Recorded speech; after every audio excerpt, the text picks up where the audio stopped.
The fourth parak is on 29b, 29b3.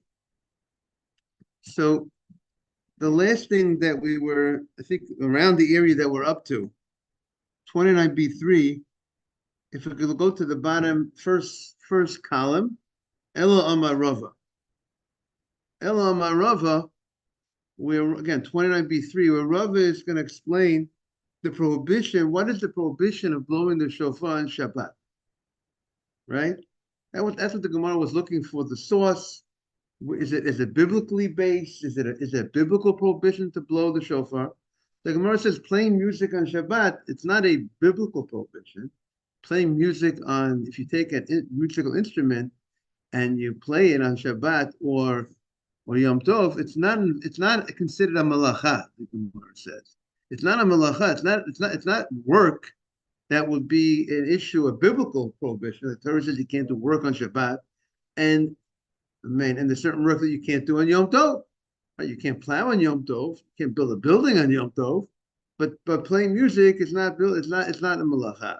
But the Rabbanan said that there are issues of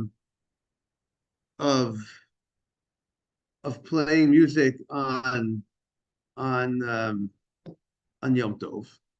Now, but if the Yom Tov Rosh Hashana, so there, the Torah is telling you, I want you to blow the shofar. So, and that's why we blow the shofar on Rosh Hashana. So, therefore, that, the rabbis did not say, let's not do the mitzvah of shofar because of the issue of music.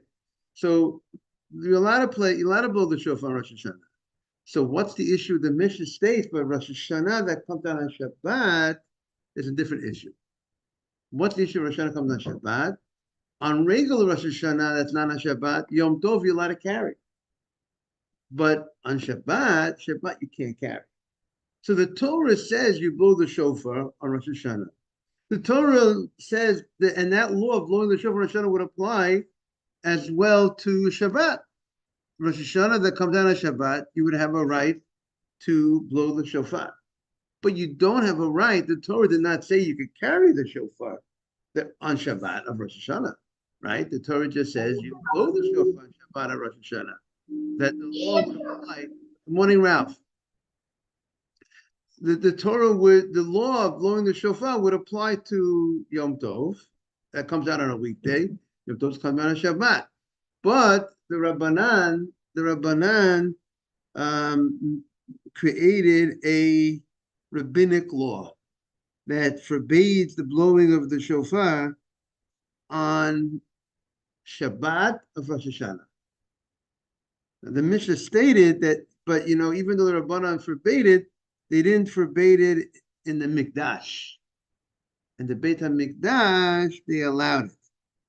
And one of the reasons why they did, and Rashi explains that they didn't make the Gzeirah in the Mikdash because the rabbis that, in the Mikdash, they did not place their fences in general. There are exceptions to the rule.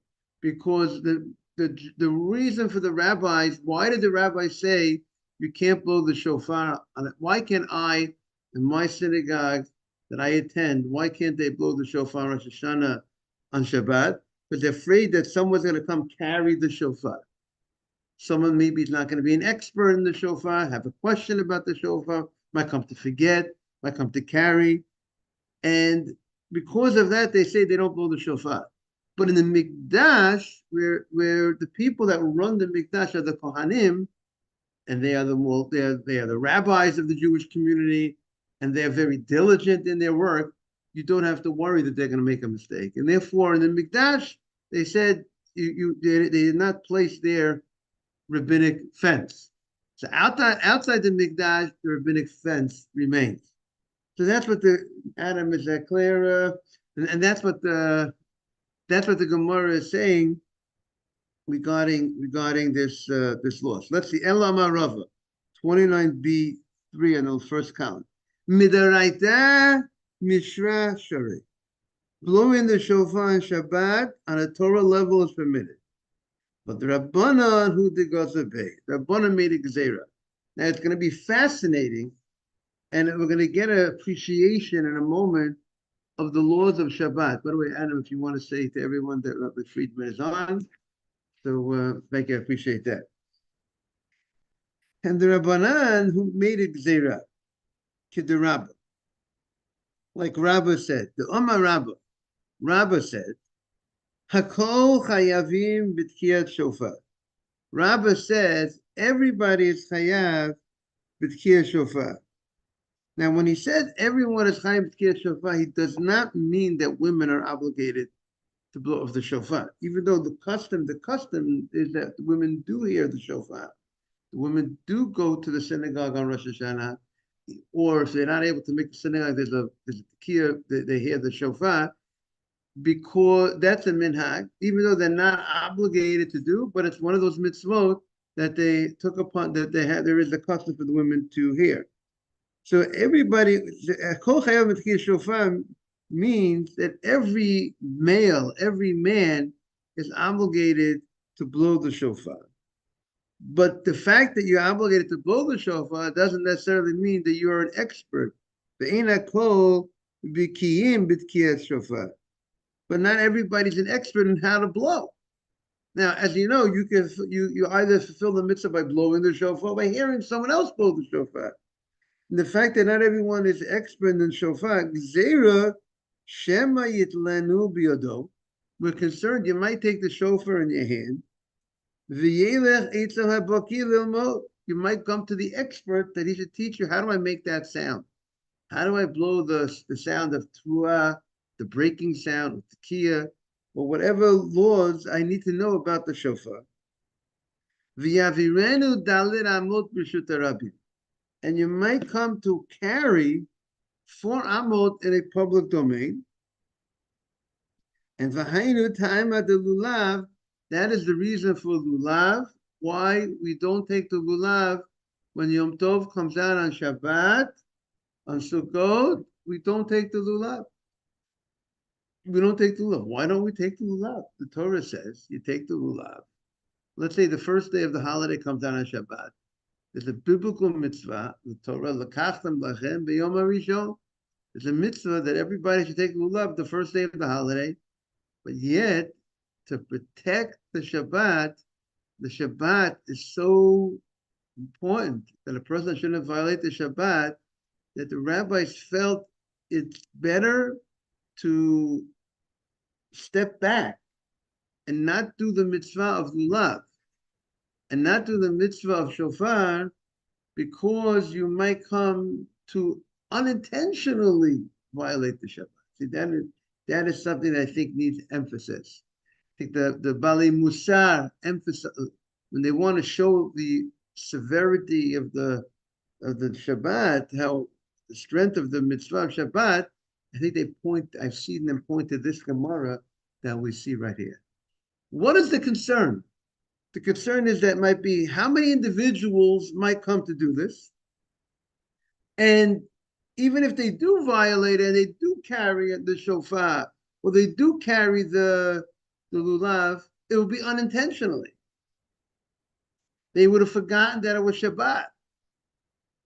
And yet, because we're concerned for an unintentional violation of the Shabbat, the rabbi said it's better than nobody gets the mitzvah of blowing the shofar on Rosh Hashanah that comes on Shabbat, and no one gets the mitzvah lulav on that Shabbat. Sukkot comes on Shabbat.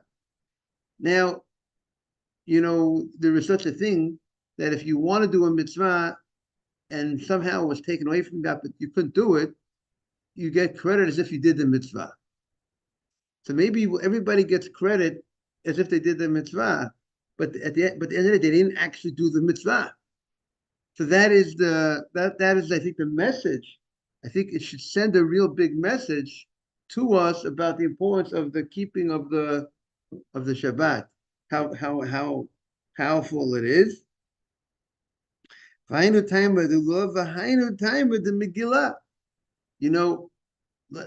That's the reason for Megillah, that reading Megillat Esther, that when the rabbis, the miracle of the celebration was on the 14th of Adar, right? The Jewish people went to war on the 13th. On the 14th, and the 14th, they celebrated. They won on the 13th, they celebrated the 14th. In Shushan, they went to the war on 13th and 14th, they celebrated on the 15th. Yet, if the 14th will come out on Shabbat, let's say non-walled cities, if the 14th comes out on Shabbat, you will not read the Megillah. They wouldn't say you can't do the Megillah on Shabbat. They have to give you an earlier date, a different date, alternate date, reading the Megillah. What do you mean? This is the day of the celebration. This is the day that the Jewish people celebrated the victory over the enemies of the Jews. So why can't we read the Megillah on Shabbat? We read the Sefer Torah on Shabbat. Why can't we read the Megillah today? Because you know what? It's something special going on reading the Megillah. There might be somebody that might come to carry. He might forget. He might come, they might have a question about the Megillah, or how to read something, or whatever it might be, and he might come to carry. So because of that concern, the rabbi says we cannot institute the reading of the Megillah on Shabbat. Reading Megillah, they can't do on Shabbat. That is the common denominator over here regarding Megillah Esther, regarding lulav on Shabbat, if it comes out on Shabbat, and also Rosh Hashana that comes out on Shabbat. That's what the Gemara explains. Okay, yes. Simon, yes. The Rabbanan is to see the Oraita? Okay, great question, Simon. So it's not that the Rabbanan precede the Oraita.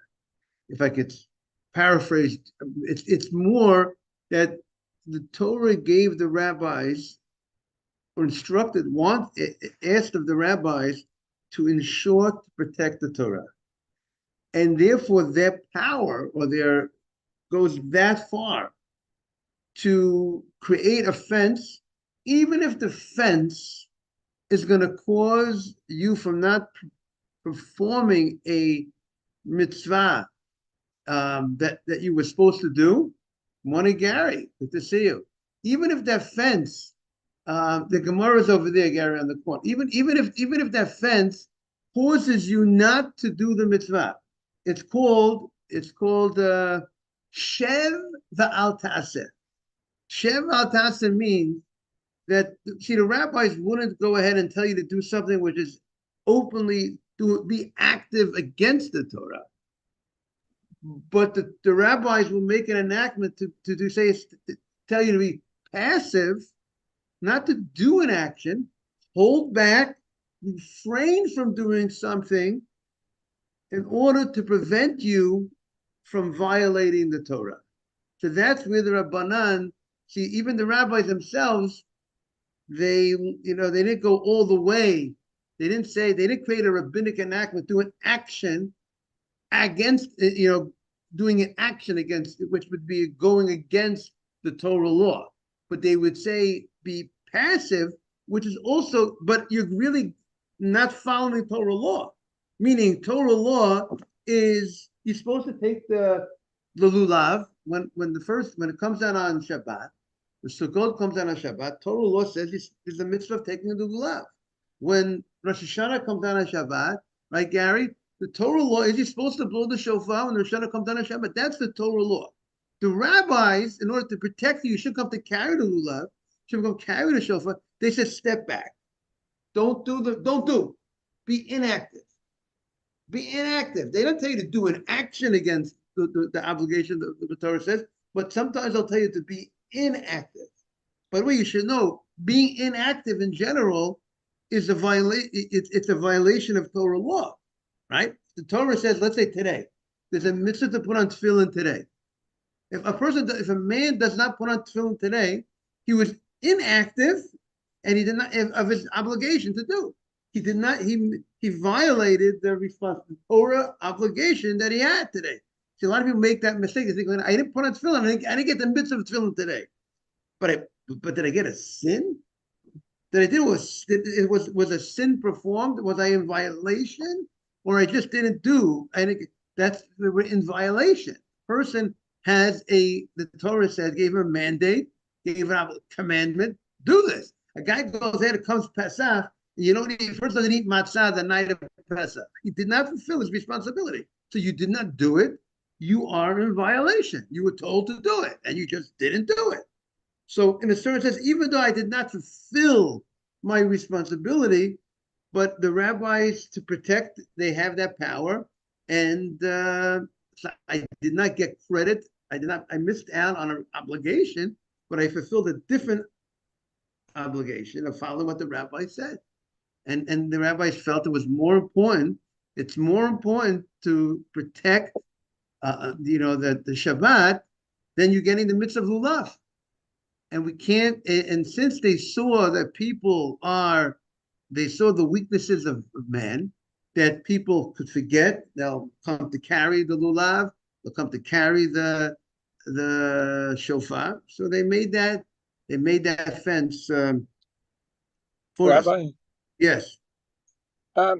so we understand we can't carry on Shabbat. What happens if it falls on a weekday, Rosh Hashanah? Are we still not allowed to carry?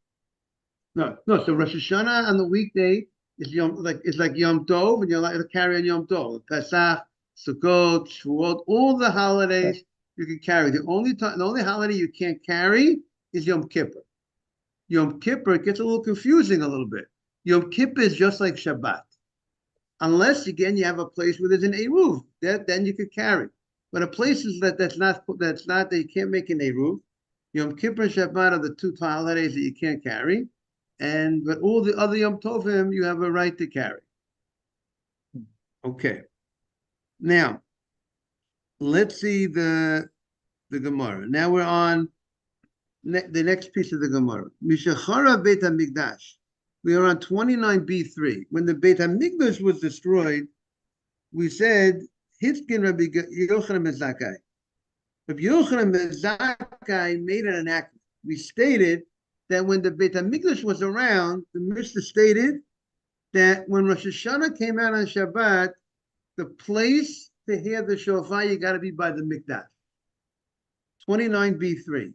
When Rosh Hashanah came out on Shabbat, you got to come to the old city, come to the Beit HaMikdash, where the Beit HaMikdash is standing, and that's where they will blow the shofar. If you're outside, you're not by the Mikdash, there's no blowing of the shofar on the Shabbat of Rosh Hashanah.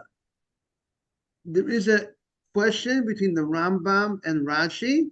What does the Mikdash mean? When and they blew on the Rosh Hashanah, they came on a Shabbat. Does the Mikdash mean just the area of the Beit HaMikdash, or does it include the whole Jerusalem? Is the whole Jerusalem also a place where they blew the shofar on Shabbat of Rosh Hashanah? So meanwhile, we're going to go with Rashi for now. That it's referring to the place of the Mikdash, specifically the Holy Temple area. That's where they blow the shofar when Rosh Hashanah came on a Shabbat. Now, when the Beit HaMikdash was destroyed, Rabbi Yochanan made an enactment. Rabbi Yochanan ben Zakkai, he lived during the time of the destruction of the second temple, second Beit HaMikdash, and he enacted, the Mishnah stated, that they should blow the shofar. And now the question is, where did he enact? So the Mishnah stated, the first opinion says, he said, any place that there's a bezdin, any place that there's a court, he said we should blow the shofar on Rosh Hashanah that comes down on Shabbat. So he's really he's loosening up the rabbi's fence. The rabbis made a fence, and they said the place to blow when the Beit HaMikdash was around is by the Mikdash. Outside the Mikdash, according to Rashi, you can't blow. On Rosh Hashanah comes down on Shabbat. Comes Rabbi Yochanan ben Zakkai, and he says, you know what? We're going to give you have no Mikdash today. Every court, every Bezdin, every court will have the status of the Beit HaMikdash. And every court will be an allowance for you to go ahead and blow the shofar. Good morning, Jaime. Good morning, Rabbi. Jaime, we are on 29b3. Thank you. In Rosh Hashanah. Right. The only reason why we don't blow shofar.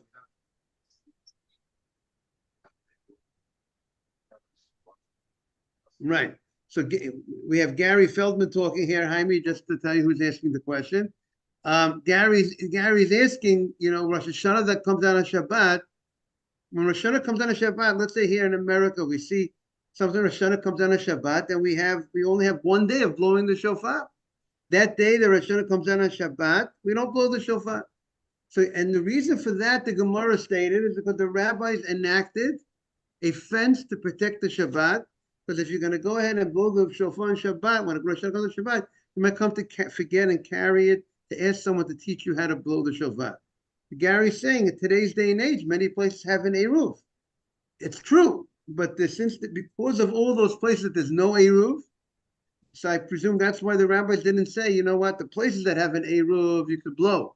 But that don't have an eruv, you can't blow. Because once you do that, then people are going to say, we blew here. The next time they be in a place where there's no eruv, they'll blow over there too. And they won't. It's very hard for people to know all the. Not everyone is as educated as you. Not everyone comes to the class to understand the nuances of things, and therefore Rabbi, they come I think yes. it's also meant as an example of how high we need to hold the Hilchot Shabbat, because you could also say leave the shofar in the shul and not miss the mitzvah of blowing the shofar, and if every shul would, let's say, purchase and keep on on premises a shofar the whole year, you could eliminate the doubt that people would carry one. But it's showing you how strict to be with Hilchot Shabbat, because it overrides even the blowing of the shofar, which is a serious mitzvah, I would imagine. Right, beautiful, 100%. Very beautiful point. But also, I would also add, there are some individuals that might decide to blow for people who are not able to come to the synagogue, and maybe there's concern also that those people that they might come to carry to ask. Let's say my father was sick for a number of years, right? So I blew the shofar for him in the house. So, so maybe the concern will be, and it says not everyone knows how to blow properly. So I might come to carry and ask the expert who does it every year in the synagogue. I'm not the man who blows the shofar in the synagogue. I might come, but my father needs someone to blow the shofar for him. So I might come to go to the expert and to ask him, how do I do it right for my father? So therefore, that's also a concern. They might not answer it by, even if all the synagogues will have the shofar, there are still that concern, but the obligation is every man over bar mitzvah has an obligation of shofar. And there's places and communities that maybe people did not possibly were able to get to the synagogue, and not everyone had that synagogue that was, some places, and therefore they had to have people flowing. Is there a discussion that shofar is doraita and carrying is the rabbanan? No, so carrying on Shabbat. So carrying on Shabbat is one of the 39 malachot of Shabbat. Okay, so then it's doraita. Then it's doraita, right? And therefore, the rabbis wanted to protect. It's more important not to violate the Shabbat than have the credit of the mitzvah of shofar on your account. Isn't the root of that lesson that we don't build the Mishkan on Shabbat? Because you would think that the Mishkan is the holiest of services and Shabbat trumps Mishkan. Okay. I see the parallel, but I don't know if that, that the Torah is teaching us that the mitzvah of building the Mikdash does not supersede Shabbat. The Shabbat. But here the question is, I'm not doing a malacha when I blow the shofar, like you said, leave it in the shul. So I'm not violating the Shabbat. But to eliminate the doubt of somebody might carry a shofar to their father, that the gezerah is trumps. So it's one deoraita canceling another, but it's showing you right. But it's true, right? So let's address Jaime's point. If a person violates the Shabbat, right, the possibility of the desecration of the Shabbat carries with it a very serious penalty, a high-level penalty. It's from the highest levels of punishment. If a person If a person would violate the Shabbat intentionally, and he's warned, 2 witnesses, then he's obligated the death penalty. Skila, one of the highest level of the different types of capital punishments. So that's the punishment for keep violating the Shabbat, which also I think we need to infer the great reward for keeping the Shabbat. How do you like that idea, Gary?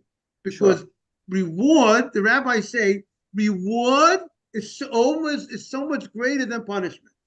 500 to 1. So if it's 500 to 1, because the Torah says, Osa chesed la'alafim, Hashem will pay back for 2,000 generations. And when it comes to punishment, it talks about 4 generations. If each child continues the sins of the parents. So 2,000 to 4, the math says 500 to 1. So the reward is 500 to 1. So I think it needs to be emphasized, the positive about Shabbat, that when you keep the Shabbat, it's 500 times that the punishment would have been for violating the Shabbat. So the reward, Hashem is very happy, God is very happy to hand out a lot of reward. So that's we have to realize. I don't think it's emphasized. I think we're coming up with a good point here, everybody. What do you say? That when we keep the Shabbat, we have to realize what the accomplishment that's being done as a result of keeping the Shabbat. But with that Rabbi, being wait, I'm sorry. Yes. No. I was going to say, as a general rule, would an obligation to blow the shofar being deoraita cancel a derabanan restriction? Yes. So yes, because for example, playing music on Shabbat is a rabbinic issue. I can't blow shofar this Shabbat. If I want to blow shofar, I can't blow shofar this Shabbat. Why can't I blow the shofar this Shabbat? Rabbinically. Let's say it's not Shabbat.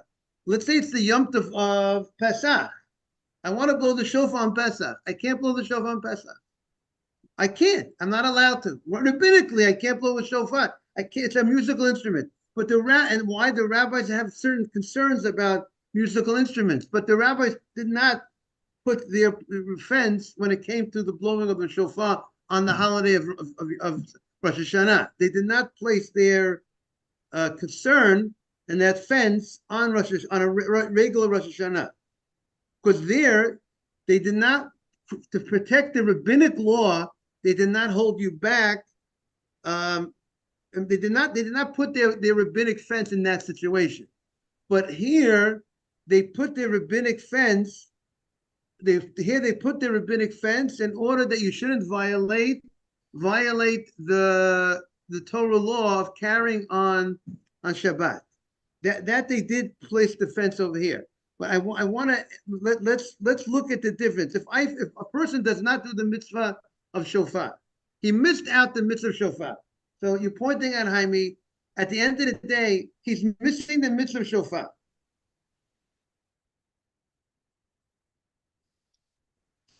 So the rabbi is saying in the Shabbat on the other side of the scale, which is more serious.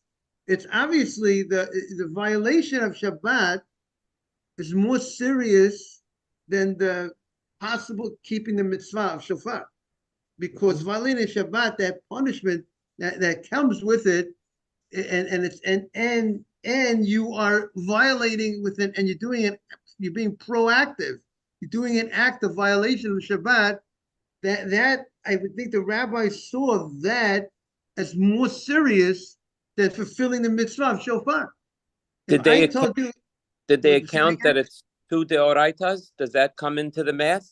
Yeah, it's 2 deoraitas, but they said that, but still, it's more serious. A person who violates the Shabbat, that's a much more serious concern than doing the mitzvah of shofar.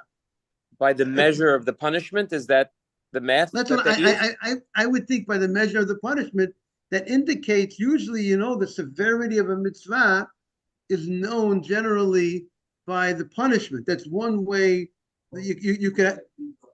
Yes. Being inactive is an sin, but it's a different level.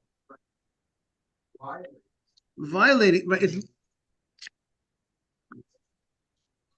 Right, violating something is a bigger sin. Right, being proactive, doing a proactive act. It's something that's the path that violates the path that makes it that not fulfilling of its spot. Right, in a certain sense, yes, that's true also. But I would also think also it's more, it's being active, and also the fact that it carries with it, it's, such a,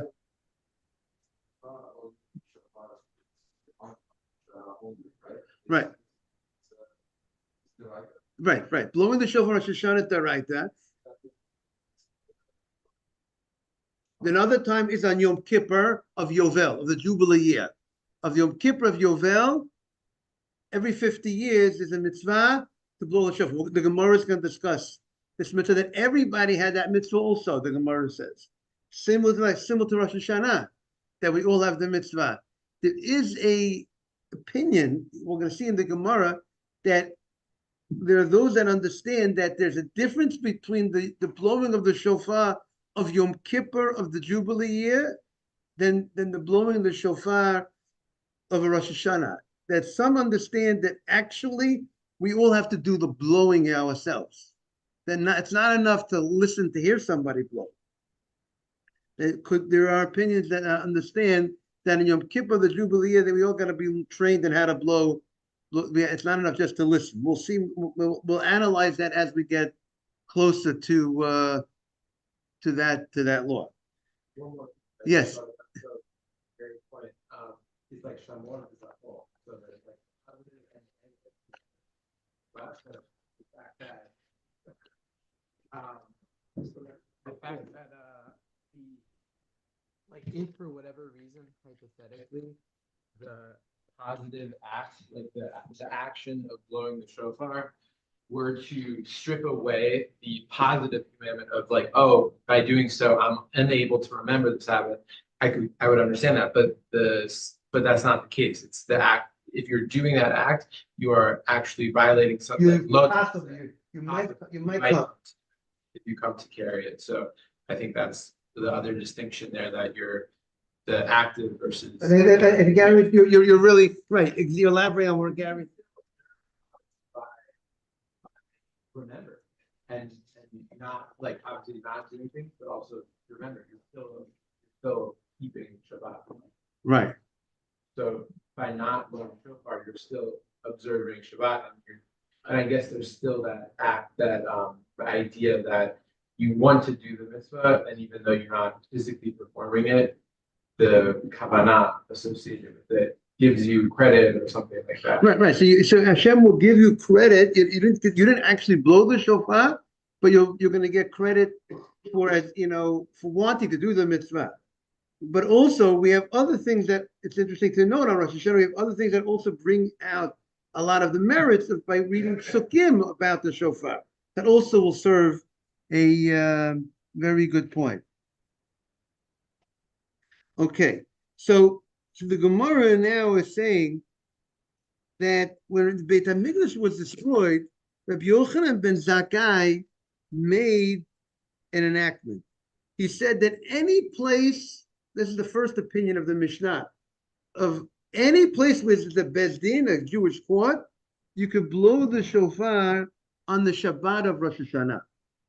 There is a discussion, what does it mean, a court? Does it mean a court of 23 judges? In order for a court to do capital punishment, a Jewish court needs a minimum of 23 judges, Adam. How do you like that? 23. No less than 23 judges to judge a capital punishment case. And our great Sanhedrin is 71 judges, but no more than 23 judges to do capital punishment. Sorry, no less than 23 judges to do capital punishment.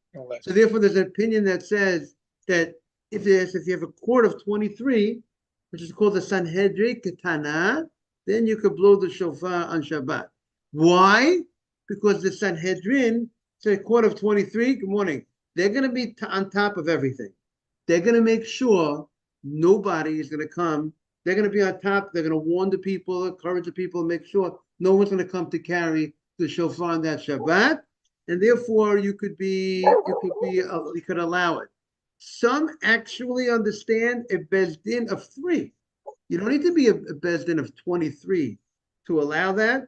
Even a Beis Din of 3 would be enough to allow the blowing of the shofar on Shabbat, and also the idea would be that court, since it's a court, even though it's the minimum size court, which is 3 judges, 3 judges have the power to judge monetary cases.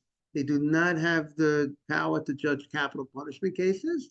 But the fact that they're a court of judges, that would be enough to ensure that they'll be on top of everything to make sure. Good morning, good to see you, David. Good, that they'll be to make sure that people won't come to violate the Shabbat. So it's also interesting to note the broadening of the allowance on Shabbat of once the Beit HaMikdash was destroyed of blowing the shofar, right? So that's interesting. That when the Beit HaMikdash was around, when you had Shabbat, you only could blow it, Rosh Hashanah came on Shabbat, only in the Mikdash. But now that the Beit HaMikdash is destroyed, so the first opinion says, Rabbi Yochanan ben Zakkai went all out.